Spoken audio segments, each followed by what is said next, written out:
So Bob, in these machines, there's usually a wide range of products that need to be cut. For instance, this is a typical polyethylene dilator. For our purposes, fairly larger OD, thick wall, small ID part, rigid. So there are always, while this one is not as difficult to cut as some, you still have to do your due diligence and take care of your details.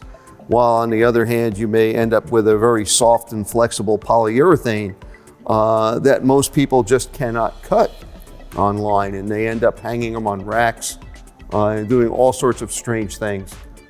And this is why we're going to have quite an assortment of blades. We're going to be using the MEDEX blades and various thicknesses, anywhere from 15, 10, down to 4,000, in some cases maybe even down to 2,000 thick blade.